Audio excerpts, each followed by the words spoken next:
Mitch was asked something that is different about this year's practices, and he said that there are no layups. Have you seen really an uptick in shot blocking presence? I don't know about shot blocking, but he's right. We're not making many.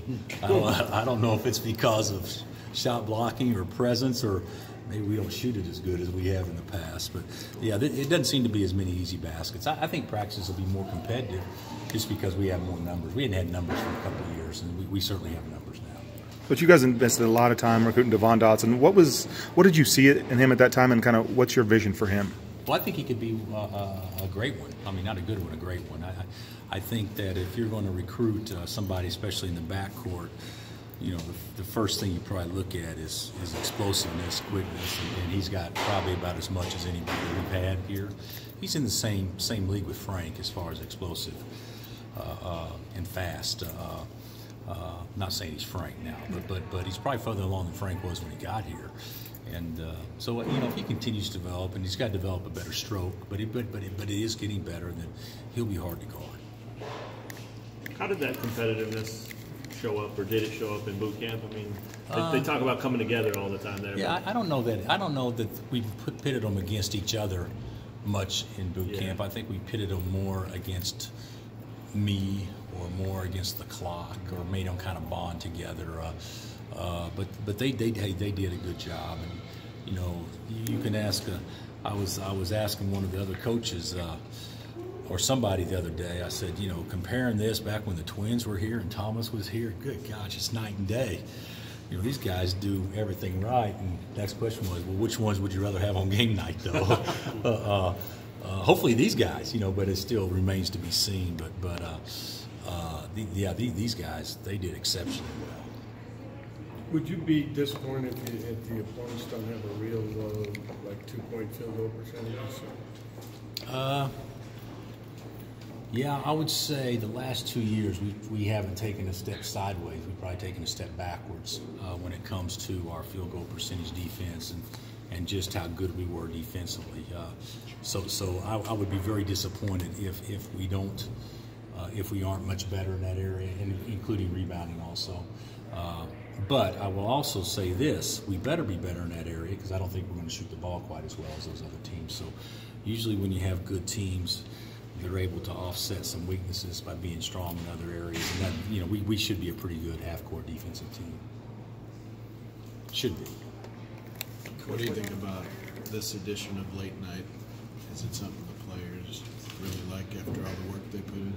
Yeah, but I think it's the same every year. You know, practice is so different now. You know, late night used to be the initial start of practice. I mean, it's a big deal. It tipped off your season. It doesn't tip it off anymore.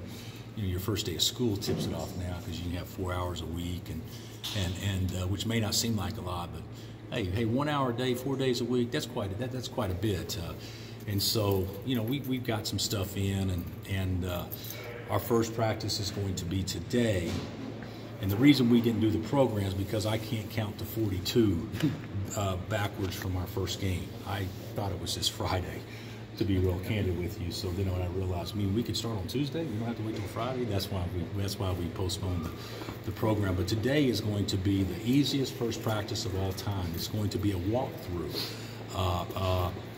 Still practicing and going 3/4 speed, but just something so we can get through the drills we're going to do like the first week of practice. So now when we start practicing full speed tomorrow, we'll be ready to go and won't have to start and stop and talk so much. Do you have that all scheduled out yet after late night? You got to take the 2 days off here and there and stuff. Yeah. Yesterday was a day off. Okay. We'll practice today, tomorrow, and Friday, and then take Saturday off, and then practice probably Sunday, Monday, possibly Tuesday, and then take the next day off. But we're going to average about 3 on, 1 off, probably for the next 3 or 4 weeks. So you practice every year during the day when you have late night at night? Is that... Not every year. Just depends if recruits are here. And since recruits are here, we'll practice for an hour, just so they can watch us practice and their families before late night. Yeah, so that's not every year, but we will this year for sure.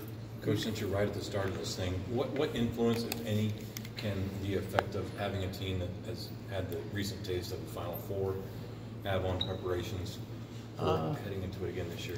No, I think it could probably sometimes be more of an advantage If you get close and don't get there, you know, it's motivation. Sometimes when you get there, the more you get, the more you want. That could be motivation. Sometimes when you do something, you lose your edge. Sometimes when you don't do something, you think, well, if it's that hard, do we really want to fight any harder? So with this team, I don't really know the answer yet, but I think it will be the Diedrichs and the KJs and the Charlies. And I mean, you got 7 of our key players that didn't experience it last year. I mean, we got 12 on scholarship and 7 of them didn't experience it. So I would think you'll have a combination of we want to get there because of what we saw last year, and then hopefully the veteran guys say we want to get back because of how much fun it was. So I think it could be the best of both worlds with that. Speaking of those guys from last year, how have you seen guys like Mitch and Udoka kind of take on a leadership quality or try to take on more with that? I think that Mitch has always been pretty good talking. He's a good talker, and he's a good, you know, work ethic guy and a good guy to follow that way. I think Udoka's the one that can certainly do a lot more than what he's done, and he is coming out of his shell from a quiet standpoint. He's been vocal. He's been good. He's been a good leader. But I think I give Udoka a lot of credit for that. I give Diedrich some credit, but I think David McCormick deserves as much credit as anybody because he's made everybody get out of their comfort zone because he tries so hard. So, you know, you talk about leader. David, in his own way, has been a terrific leader because he's made those other guys be better. Is that surprising to see out of someone who's just a freshman coming in? No, it's not surprising seeing somebody tries that hard. It wouldn't make any difference if you're a freshman or a senior. Anybody that tries that hard is going to raise the level in practice each and every day. Is Mitch in good shape? Yeah, they're all in good shape. Yeah. Why you ask about Mitch? He was in the room today, and everybody's asking him about that picture of him flexing. Oh, I didn't see the picture of him flexing, and to be honest with you, I don't think that picture will help us win one game, nor will it contribute to us not playing well. So, nor will it intimidate any opponents. I can guarantee you that. How about the picture of Udoka? I didn't see that picture either. Probably there's a picture of Udoka. What do you call it when you doctor up a picture? Maybe it's been photoshopped a little bit. I don't know. Doak does look good, though. He does look good. David said it, Marcus said it last week, that maybe because of the depth and all that talent, late night scrimmage might be a little more competitive. Do you know how you break it up, and do you expect? No, I don't have any idea. No, it'll be 20-minute run o'clock. It's not going to be great. It'll be awful as always, but it should be better than maybe some past years. Sure. Just because we at least have a little bit of practice, but when you got like 4 guys trying to do it the right way and about 6 that still don't really think it's for the fans and the parents and the people to see how far out you can shoot and stuff like that, it probably won't look great. But it'll be a fun night though, and one of my all-time favorite rappers obviously will be here. So yeah, Mitch said you know him pretty well. Well, he actually played ball. I don't know if you guys knew that. He actually played college ball. So I don't know how much he played. Looking at the stats, but 4.5 minutes a game. Well, he was out there then. So but no, we'll look forward to that as well.